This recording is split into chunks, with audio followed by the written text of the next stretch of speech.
بسم اللہ الرحمن الرحیم۔ الصلاۃ والسلام علیک یا رسول اللہ صلی اللہ علیہ وآلہ وسلم۔ مروان کون تھا؟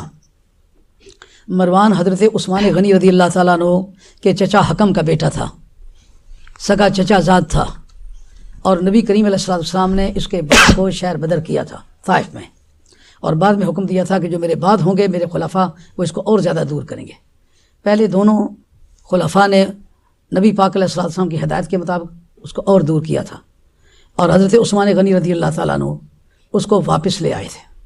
علامہ بدر الدین عینی آپ کی کتاب عمدۃ القاری شرح بخاری، اس کے اندر جس وقت کہ حضرت عبد الرحمن ابن عوف رضی اللہ تعالیٰ عنہ کو ان کی طرف سے کوئی تھریٹ ملا تو جناب سیدہ عائشہ رضی اللہ تعالیٰ عنہ کہنے لگیں، آپ کا ارشاد مبارک ہے کہ یہ شجرہ خبیثہ جو قرآن مجید میں آیا ہے نا، یہ مروان اور مروان کا باپ اس سے مراد ہے۔ یہ خبیث ابن خبیث ابن خبیث یہ نبی پاک علیہ والسلام کی وہ رازدار اور فقیہ اہلیہ محترمہ تھیں جن کے بارے میں سرکار دو عالم علیہ السلام فرمایا خصو ثلثی دینکم من ہذہ الحمیرہ ام المومنین، جس کے تقدس کے بارے میں قرآن مجید کی 18 آیتیں بطور شہادت صفائی کے گزری ہیں۔ یہ امتیاز خدا کی کائنات میں اپنی نوعیت کا ان کے بارے میں ہے۔ آل حق کے نزدیک حضرت سیدہ خاتون جنت، جس طرح کے انسانیت میں سرکار کا ثانی کوئی نہیں، نوع نسوانی میں جناب سیدہ خاتون جنت کا کوئی ثانی نہیں، تو حضرت سیدہ عائشہ رضی اللہ تعالیٰ عنہ خاتون جنت کے بعد ایسی فقیہ ہیں کہ اس وقت پوری روئے زمین پر 1/3 آف ٹوٹل اسلام کا جاننے والا کوئی نہیں ہے، وہ اکیلی 2/3 آف ٹوٹل اسلام کی جاننے والی ہے۔ انہوں نے فرمایا یہ ملعون بن ملعون بن ملعون ہے۔ صاحب روح المعانی نے بعد ذالک زنیم اس کی تفسیر میں ایک ایسی تفسیر لکھی ہے جو میں اس وقت بیان نہیں کر سکتا، جس نے اہل علم حضرات صبح نکال کے دیکھیں۔ حکم کے اندر وہ عیب بتلایا ہے کہ نہ وہ انسانی شرافت میں کسی طرح کھپتا ہے، نہ انسانی معاشرہ اس کی کسی طرح قبول کرتا ہے۔ دنیا کا ذلیل ترین کام ہے جو اس آدمی کے ذمہ ہے۔ جب یہ واپس لے آئے ان کو، اس صحابہ کرام رضوان اللہ تعالی مجمعین نے پوچھا کہ آپ ان کو کیوں واپس لے آئے جب سرکار نے ان کو نکالا بھی تھا اور ایک کو حکم دیا تھا اس کو دور کرنا؟ تو انہوں نے جواب میں ارشاد فرمایا حضرت عثمان غنی رضی اللہ تعالیٰ نے کہ سرکار نے مجھ سے وعدہ فرمایا تھا، میں نے درخواست کی تھی، سرکار نے وعدہ فرمایا تھا کہ میں انہیں واپس بلا لوں گا، لیکن اس کے راوی اکیلے حضرت عثمان غنی رضی اللہ تعالیٰ۔ اب خلیفہ رسول ہیں، ان کے بارے میں نہ کوئی کمزور رائے ہم قائم کر سکتے ہیں نہ کوئی بری بات کر سکتے ہیں، لیکن صحابہ کرام نے اس پر بڑا جھگڑا رکھا کہ آپ کو یہ حق نہیں تھا ان کو واپس لاتے۔ اگر سرکار نے وعدہ کیا تھا تو سرکار کی زندگی میں دہراتے، اور اگر نہیں دہرایا تھا تو ان کے وصال کے بعد پھر آپ 2 پہلے خلافتیں گزری ہیں ان کے زمانے میں کیوں نہیں دہرایا؟ بہرحال یہ صحابہ کرام اور خلفاء راشدین کی باہمی گفتگو ہے، اس بارے میں ہم حصہ دار نہیں ہیں۔ ہم نے تو وہ سرکار کے زبان مبارک کی جو اطلاع ہے مادر عثمان ما عمل بعد اليوم، عثمان غنی رضی اللہ تعالیٰ عنہ نے نبی پاک علیہ السلام کے مشن کی وہ خدمت کی ہے، اس کے بعد عثمان کچھ بھی کرے تو اس کا کچھ نہیں بگاڑا جا سکتا۔ تو وہ سرکار کے اس اختیار کو ہم تسلیم کرتے ہیں، اس لیے اس بارے میں کوئی مزید بات نہیں کرتے۔ اس کو بلا کے بھی لائے اور اس کو بیٹی کا رشتہ بھی دیا۔ اس کے بعد علامہ بدر الدین عینی نے اس بات کا ذکر کیا کہ جو باغ فدق نبی کریم علیہ السلام کے حوالے سے جناب سیدہ خاتون جنت نے مانگا تھا، مولا مرتضیٰ ان کے ساتھ تھے، ان کو کہا گیا تھا کہ اسلامک لا کی رولنگ یہ ہے۔ اس پر بھی محدثین کو کافی اختلاف ہوا کہ رولنگ کا سب سے بڑا جاننے والا تو حضرت علی مرتضیٰ ہے، قانون وراثت کے تو سارے فیصلے وہ کرتے رہے ہیں، ان کو کیوں پتہ نہیں؟ بہرحال وہ خلفاء راشدین کا کام ہے۔ ہم نبی پاک علیہ السلام کے غلام ہیں اور نبی پاک علیہ السلام کے تمام صحابہ کو، خلفاء راشدین کو عزت کی نگاہوں سے دیکھتے ہیں، ان پر ان کے کسی جملے پر ہمیں کوئی اعتراض نہیں ہے، انہوں نے ٹھیک کیا۔ اس کے بعد جناب عمر رضی اللہ عنہ کے زمانے میں بھی وہ ادھر ہی رہا۔ حضرت عثمان غنی رضی اللہ تعالیٰ عنہ نے جب اس کو بلا کے اپنی بیٹی دی تو اس کو وہ باغ فدق بھی دیا، جو نبی کی بیٹی کو نہیں دیا جا سکا تھا وہ اس کو دیا گیا۔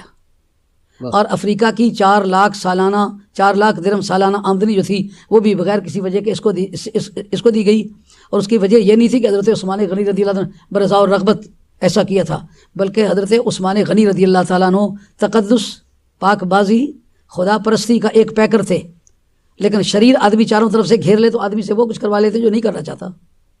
یہ 2 چیزیں اس نے عالم اسلام کی سمگل کی ہیں پہلے، یعنی ایک باغ فدق جو نبی پاک علیہ السلام کی بیٹی کو نہیں دیا گیا، اس کو دیا گیا، وہ اس کے جبر سے لیا گیا، وہ کرنا کوئی ذریعہ نہیں تھا اس کا۔ 4 لاکھ سالانہ درہم کی آمدنی جو ہے افریقہ کی وہ اس کو دی گئی، جس کی کوئی جواز نہیں، جس کا کوئی جواز نہیں تھا، چونکہ حضرت عثمان غنی رضی اللہ تعالیٰ عنہ ایک تقدس مآب شخصیت تھی، ان پر جو پریشر بنی امیہ ڈالتے رہے تو بہت سارے کام انہوں نے وہ کروائے جو آپ نہیں کرنا چاہتے تھے۔ بہرحال یہ بات ہوئی۔ اب اس کے بعد دیکھنا ہے کہ اس آدمی نے کیا کیا کام کیے۔ حضرت عثمان غنی رضی اللہ تعالیٰ عنہ جن کی اسلام میں بے حد خدمات ہیں، زندگی میں ایسا سرٹیفکیٹ سرکار نے کسی کو نہیں دیا جو حضرت عثمان کو دیا کہ ما در عثمان ما عمل بعد اليوم۔ جو فضائل بیان کرتے ہیں حضرت عثمان غنی رضی عثمان یہ بیان کرتے، لیکن یہ نہیں مانتے کہ سرکار با اختیار ہیں۔ کسی کو لائبلٹی آف لا سے ایگزمپٹ کر لینا مختار کا کام ہے، مجبور کا کام نہیں۔ جتنے لوگ ان کے فضائل بیان کرتے ہیں ان کو یہ ماننا چاہیے کہ ہم اپنے الفاظ واپس لیتے ہیں۔ ہم نہیں کہتے کہ نبی بے اختیار ہے، ہم مانتے ہیں کہ سرکار با اختیار ہیں۔ با اختیار نہ ہوتے تو پھر یہ کام وہ کیسے کر کے دکھاتے؟ زندگی میں ایک آدمی کو کہا اس کے بعد یہ کچھ بھی کرے گناہ اس کا کچھ نہیں بگاڑ سکتے۔ اب حضرت عثمان غنی رضی اللہ عنہ کے زمانے میں بڑی فتوحات ہوئیں، افریقہ کے بہت سارے علاقے، اسپین کے علاقے آپ کے دور پر انوار میں وہ فتح ہوئے، آپ کے اسلام کے لیے کافی کنٹریبیوشن ہے۔ یہ آدمی ان کی شہادت کا سبب بنا ہے۔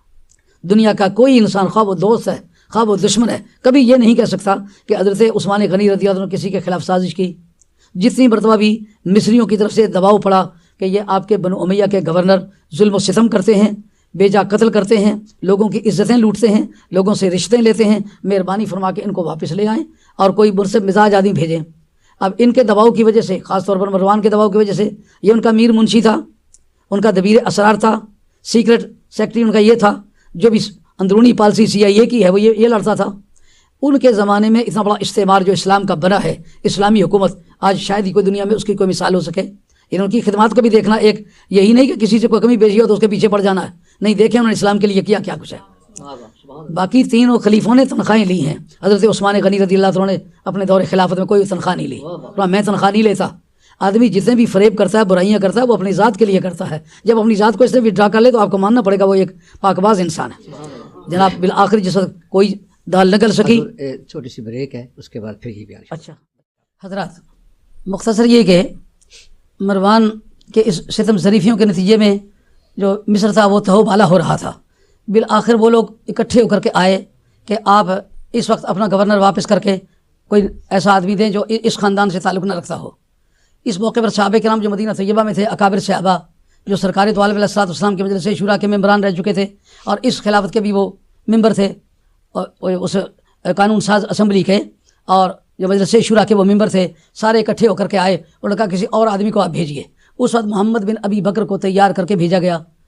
جس وقت وہ جا رہے تھے، ان کے ساتھ ٹیم بھی جا رہی تھی، وہ مصری لوگ بھی آئے ہوئے تھے، تو راستے میں انہوں نے اچانک دیکھا کہ ایک اونٹنی جا رہی ہے، اس پر ایک کالے سے رنگ کا غلام بیٹھا ہوا ہے۔ اونٹنی کو ساتھی پہچان گئے، انہوں نے جا کر گھیر لیا، کہا کون ہو، کہاں سے آئے ہو، کیا قصہ ہے؟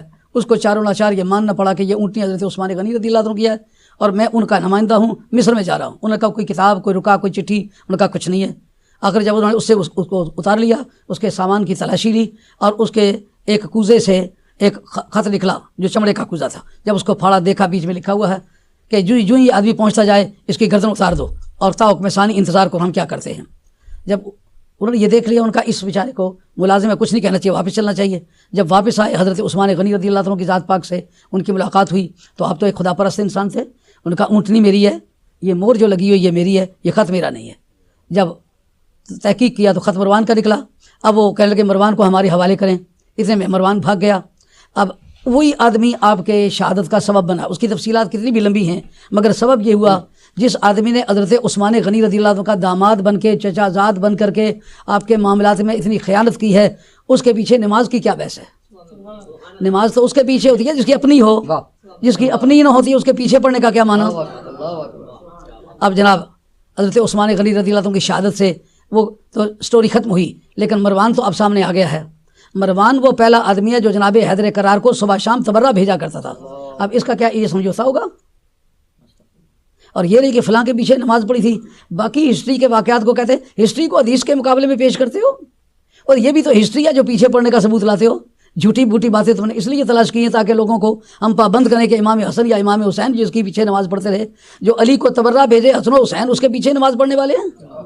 شرم کی بات ہے کہ نہیں؟ یہ آدمی جو تھا، یہ آدمی حضرت حیدر کرار کے بارے میں نفرت کا داعی تھا، اور یہ بات جو کہا ہے وہ خبیث ابن خبیث ہے۔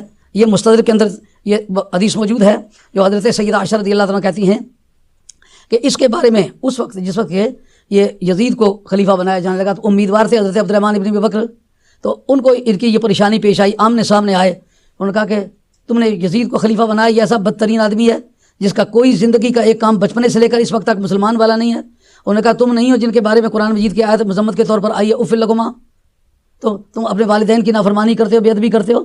ان کا یہ میرے بارے میں نہیں آئی، غلطی پر ہو۔ انہوں نے جناب سیدہ عائشہ رضی اللہ تعالیٰ سے جا کے ذکر کیا تو سیدہ عائشہ جواب میں کہتی ہیں یہ تمہیں کس طرح کہہ سکتا ہے کہ تمہاری مذمت میں یہ آیت آئی ہے؟ یہ تو وہ شخص ہے جس کے باپ کو بھی ملعون کہا گیا ہے، جس کے بیٹے کو بھی ملعون کہا گیا ہے، شجرہ ملعونہ۔ اس کے جواب میں یہ کہنا کہ حضرت عثمان غنی رضی اللہ عنہ اسی شجرہ سے ہیں، اگر حضرت نے جو حکم ہے اس سے اوپر کی بات کی ہوتی تو پھر یہ بحث ہوتی۔ یہ حکم اور اس کے بیٹے مروان کے بارے میں آگے جو چلے ہیں ان کے بارے میں ہے، یہ حضرت عثمان کے بارے میں نہیں ہے۔ کتنا دھڑا ہے یار، ایک بے ایمان کی حفاظت کے لیے تم اپنے ایمان کو داؤ پر لگاتے ہو، اگر وہ ایمان ہوتا تو کبھی داؤ پر نہ لگاتے۔ شاہ عبدالعزیز صاحب محدث دہلوی نے فتاوی عزیزیہ کے اندر اس بات کا کثرت سے ذکر کیا ہے۔ وہ کہتے ہیں کہ محبت اہل بیت کی سچائی پر کو واضح کرنے کے لیے مروان کو لعنت بھیجنا اور تبرہ بھیجنا جو ہے یہ ضروری چیز ہے۔ فتاوی عزیزیہ، شاہ عبدالعزیز صاحب محدث دہلوی کتنا بڑا محقق ہے، جو اعلیٰ حضرت فاضل بریلوی رحمۃ اللہ کے استاد کا استاد ہے۔ وہ کہتا ہے کہ جو آدمی مروان کو تبرہ نہ بھیجے یہ اس کے آل بیت کی محبت کے بارے میں سچائی کوئی ثابت نہیں ہوتی۔ معلوم ہوتا ہے کہ ان کی محبت آل بیت مشکوک ہے جو مروان کا دھڑا کرتے۔ کتنے افسوس کے بعد ابھی شاہ صاحب نے کہا ہے تم تو ایک آدمی جو نبی پاک علیہ السلام کے اوصاف میں سے ایک وصف کا انکار کرے تم اس کے پیچھے کہتے ہو اس کے پیچھے نماز پڑھنی حرام ہے۔ ہم مانتے ہیں کہ سرکار کے کسی وصف کمال کا منکر اس کے پیچھے اس کی اپنی نہیں ہوتی تو پیچھے کیا؟ تو جو نبی پاک علیہ السلام کے کندھے کے شاہ سوار کی بھی ادبی کرے، میں حیران ہوتا ہوں۔ تفسیر شرف اکبر کے اندر من قال لعالم اویلم فقط کفر، جو کسی عالم کو کہتے چھوٹا سا مولوی وہ کافر ہو جاتا ہے۔ یار کسی مولوی کو چھوٹا سا مولوی کہے تو کافر ہو جائے تو دوش رسول کے شاہ سوار کے لاش پہ گھوڑے دوڑائے پھر مسلمان رہ جائے۔ تمہارا اسلام اپنی نوعیت کا ہے، یہ وہ اسلام نہیں ہے جو کتاب اللہ اور سنت رسول اللہ میں ہے۔ عوام کی واہ واہ حاصل کرنے کے لیے سچائی کو ٹھکراتے ہو۔ جو آدمی حسنین کریمین کی اولاد سے ہوگا یہ اس کے خون میں یہ بات موجود ہوگی۔ جو نجیب الطرفین سید ہیں جن کی مائیں بھی حسن حسین کی اولاد میں سے ہیں، باپ بھی حسن حسین کی اولاد میں سے، وہ کٹ مریں گے لیکن کبھی بغیرتی کا جملہ نہ کہہ سکتے ہیں نہ سن سکتے ہیں۔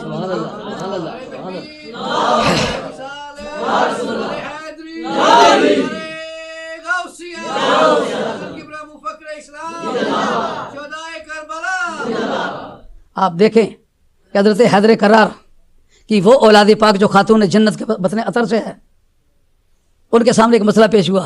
جنگ جمل کے زمانے میں محمد بن حنفیہ سے کہا کہ بھائی تیاری کرو، بندے وہ بڑے شازور تھے، ذبح کیے ہوئے اونٹ کو لاتوں سے پکڑ کے اس نے جھٹکا دیا، مکان کی چھت پہ چلا دیا۔ ان کا حاضی مصیبت خادعہ، اس مصیبت میں دھوکہ ہے۔ آپ نے حاضی مصیبت خادعہ ابو کا قائد وہاں، یہ ایسے اس میں دھوکہ ہو تو تمہارا باپ اس کا لیڈر ہو۔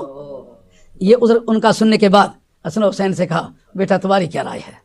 آپ کے دونوں کی آنکھوں میں آنسو آئے، زار زار روئے۔ ان کا ہم کوئی یہ ماما کی کنیز کے بیٹے ہیں؟ ہمیں کہو آگ میں چھلانگ لگاؤ، پہلی آواز پر چھلانگ نہ لگا جائیں تو تحفہ ہمارے خاندانی خون کو۔ ماؤں کا فرق اگر حضرت علی نہیں نکال سکا اور کون نکالے؟ کیا بات ہے، مائیں بھی کوئی چیز ہے۔ نساؤکم حرث لکم، تمہاری بیویاں تمہاری کھیتیاں ہیں۔ نیپولین نے کہا تھا گیو می گڈ مدرس I shall give you good soldiers, تم اچھی مائیں مجھے مہیا کر کے دو، میں اچھے سپاہی تمہیں مہیا کر کے دوں گا۔ جس آدمی کی پوری زندگی حضرت حیدر کرار کے تبرے سے بھری ہوئی ہے، یہ ایک بدترین آدمی تھا، تاریخ تھا، جس نے مرتے دم تک توبہ نہیں کی اور اہل بیت کی عداوت کو اس نے اپنا دین مذہب اور مشن قرار دے دیا۔ سرکار نے فرمایا جب آیت تطہیر ختم ہوئی نا، اس کے خاطر چادر ڈلی ہوئی ہے، سرکار فرماتے ہیں انا سلم لمن سالمہم وحرب لمن حاربہم، جو ان کا دوست ہو وہ میرا دوست ہے، جو ان کا دشمن ہے وہ میرا دشمن ہے۔ آل بیت سے دشمنی کر کے پھر سمجھا کہ میں مسلمان کا مسلمان ہوں، نہیں، اس کا مسلمان سمجھنا بڑا انتہائی مشکل کام ہے۔ مروان کی شخصیت علمی لحاظ سے ایک تاریخی حیثیت ہے۔ پہلے یہ معلوم کرنا کس تاریخ کا آدمی ہے، کون سے وقت کا آدمی ہے۔ تو یہ میرے پاس اسد الغابہ ہے ابن اسیر کا، ابن اسیر جزری کا۔ بعض وقت ان کے میں کنفیوژن سی ہو جاتی ہے۔ یہ تین بھائی ہیں جزری ابن اسیر کے نام سے، اور ایک مورخ ہے، ایک محدث ہے، ایک لغوی قاری ہے۔ تو ان تینوں بھائیوں نے الگ الگ کام کیے ہیں۔ تو یہ مورخ ہیں اسد الغابہ والے، وہ کہتے ہیں مروان بن حکم جو ہے، مروان بن الحکم بن ابی العاص بن امیہ بن عبد شمس بن عبد مناف القرشی الاموی یکنا ابا عبد الملک